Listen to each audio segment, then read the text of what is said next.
Bem-vindos e bem-vindas a mais uma conversa de paz e esperança. Você acompanha esse programa hoje pela TV Causas da Vida e pelo canal Conversas de Paz e Esperança. Eu tenho a alegria de receber nesta noite para falarmos da democracia o ex-deputado José Genuíno.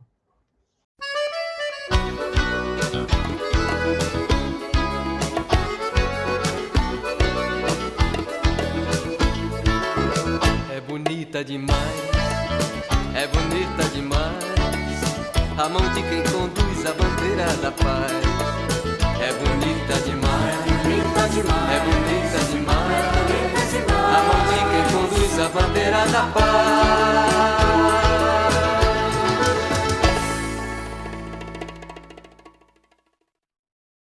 Bem-vindo, José Genuíno, à nossa Conversas de Paz e Esperança. É uma alegria muito grande recebê-lo aqui no nosso programa. Alegria minha, Daniel, estar conversando sobre um tema fundamental numa ferramenta que tem o nome de paz e esperança, e principalmente centrado na questão da democracia.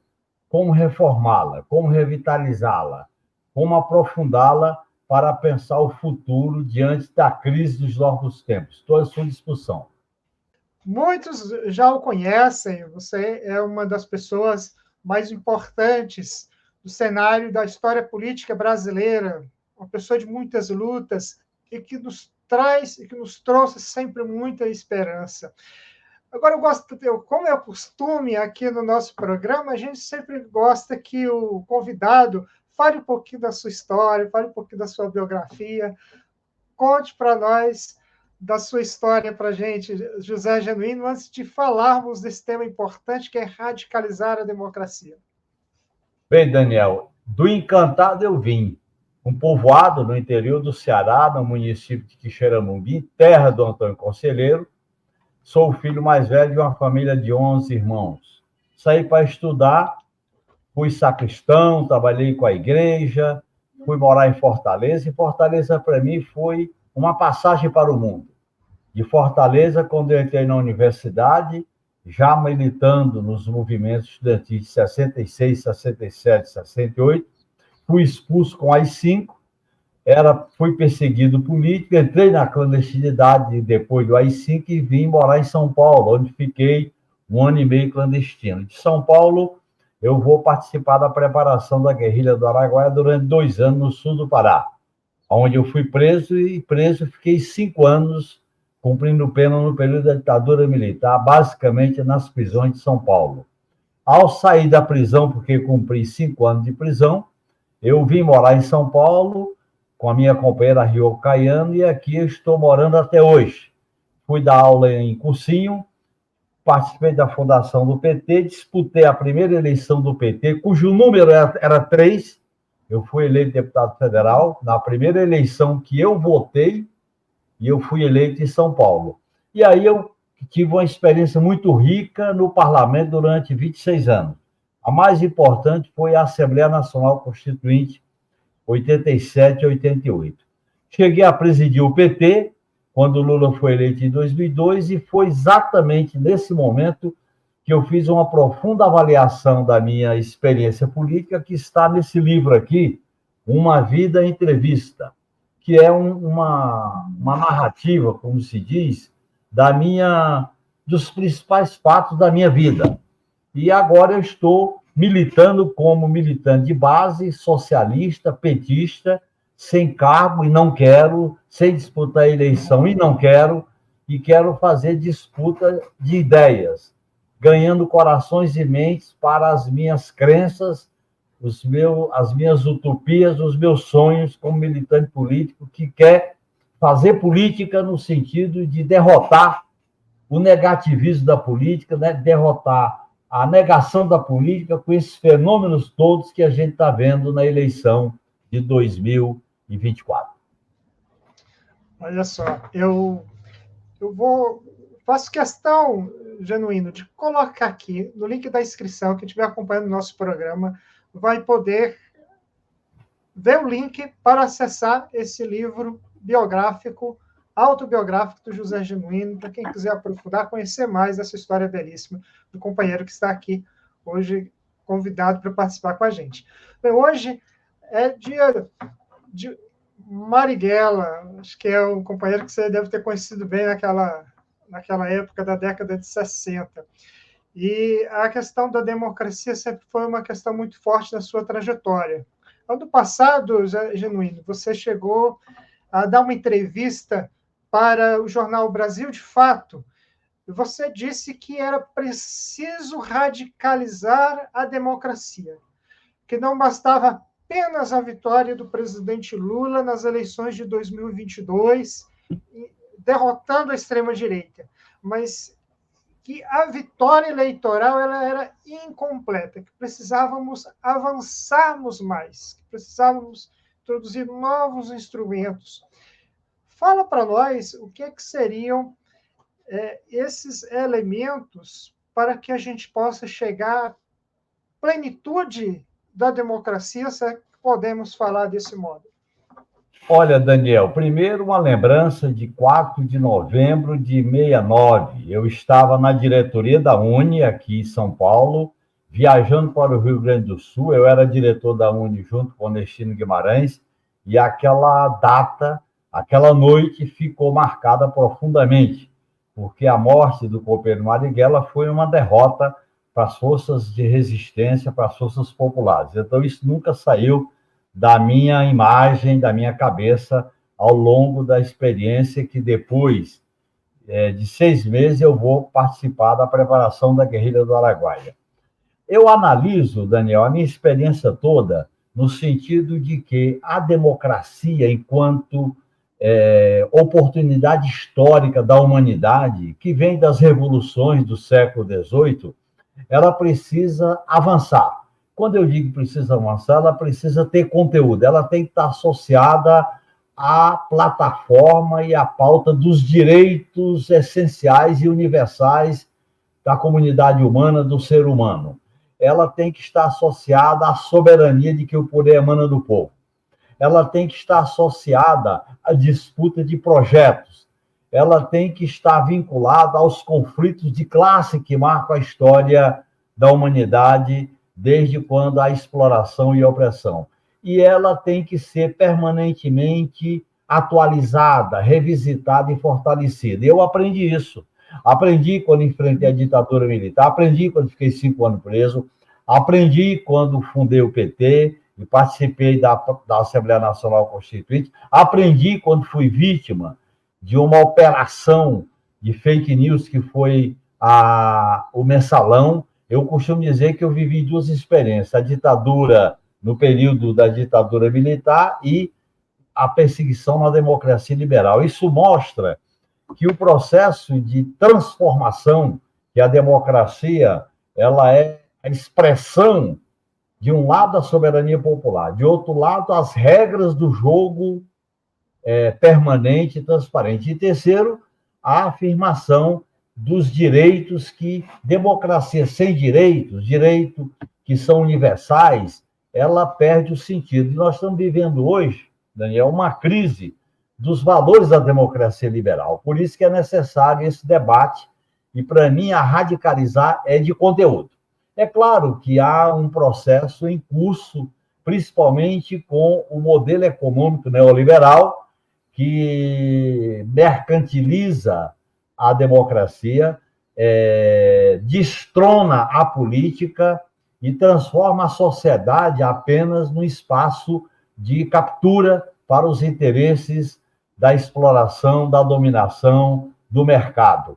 Portanto, eu acho que a luta democrática ela tem que ser permanentemente afirmada, reformulada, reinventada, e eu gosto muito da seguinte palavra de ordem: vamos democratizar a democracia, que é outra maneira de falar de que a democracia precisa se radicalizar.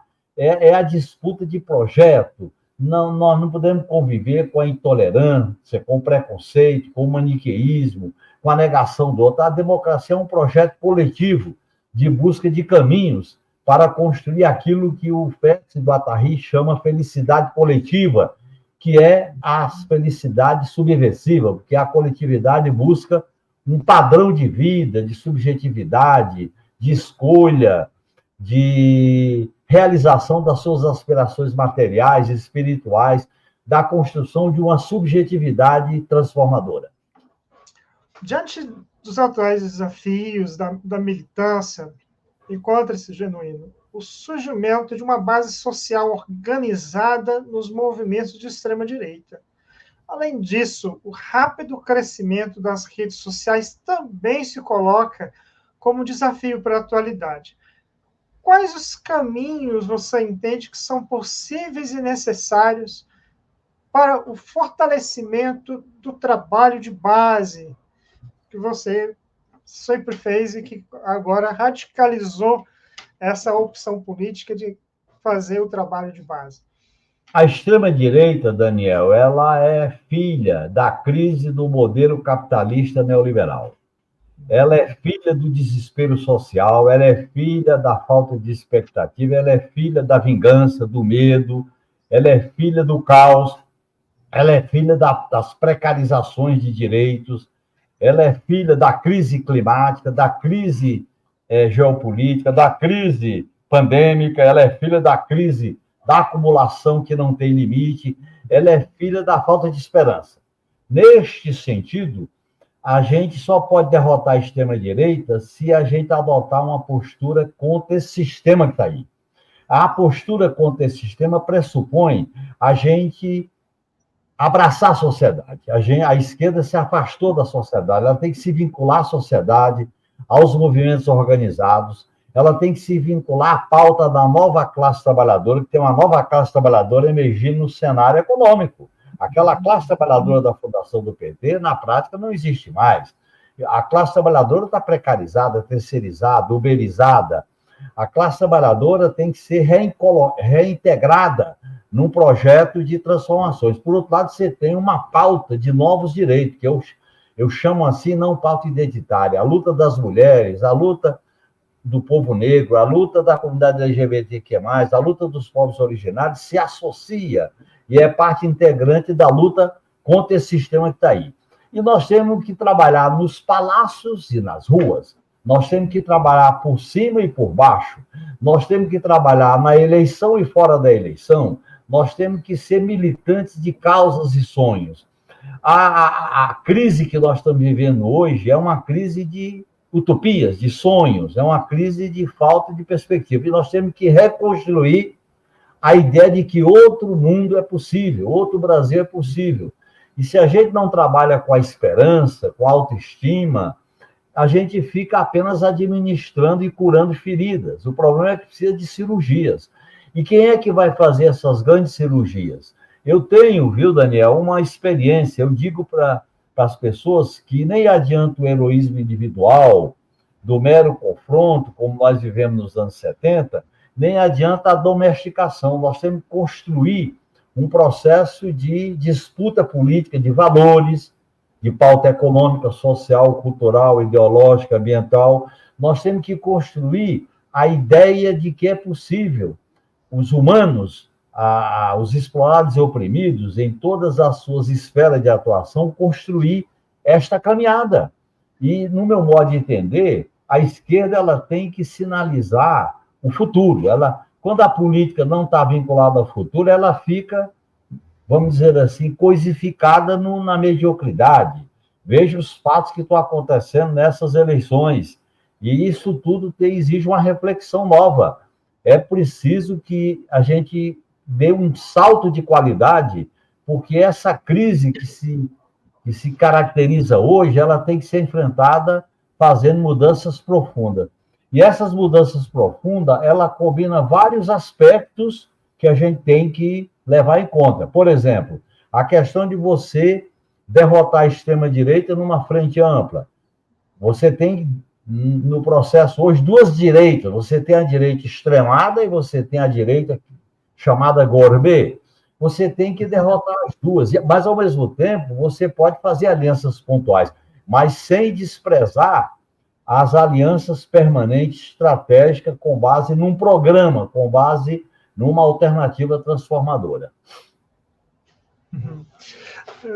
Neste próximo final de semana, dia 9 de novembro, aproveito para convidar toda a militância aqui do Distrito Federal para participar. Nós vamos realizar a Rede de Mobilização Popular Paz e Esperança, vai realizar aqui no auditório do Sindicato dos Professores, o seu primeiro seminário, onde nós vamos trabalhar o tema construir o trabalho de base, ocupar redes, ruas e palácios.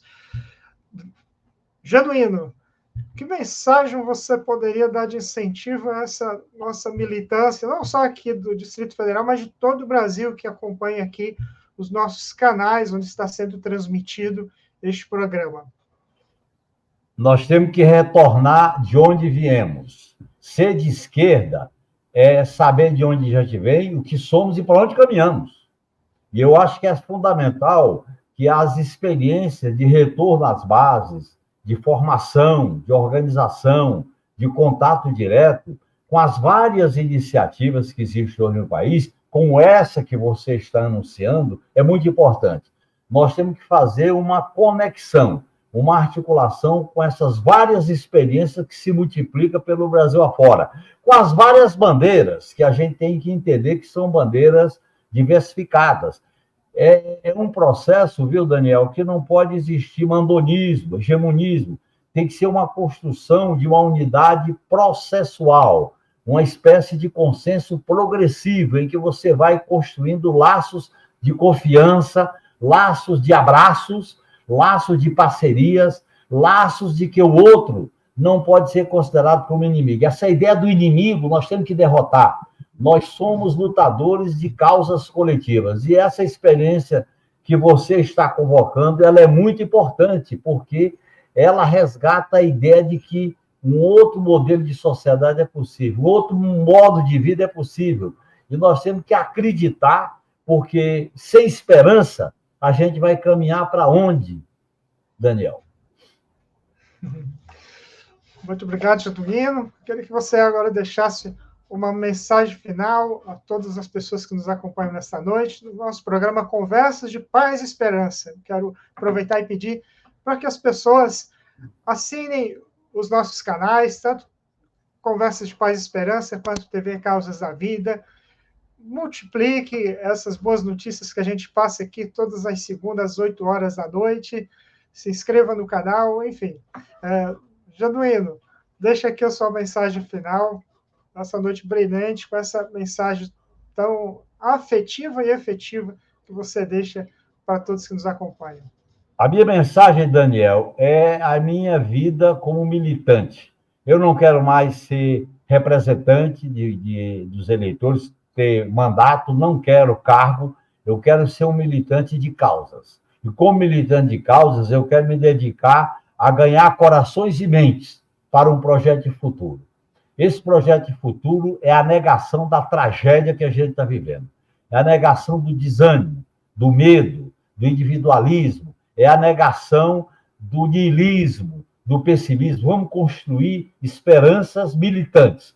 E não é possível fazer sem um trabalho coletivo como essa experiência sua de paz e esperança. Um grande abraço, muito obrigado por essa oportunidade. Este foi nossa Conversas de Paz e Esperança desta noite. Uma boa noite a todos e a todas e até o nosso próximo programa.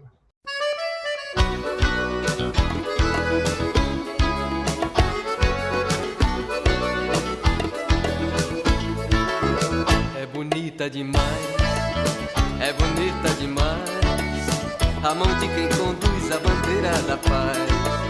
É bonita demais, é bonita demais, é bonita.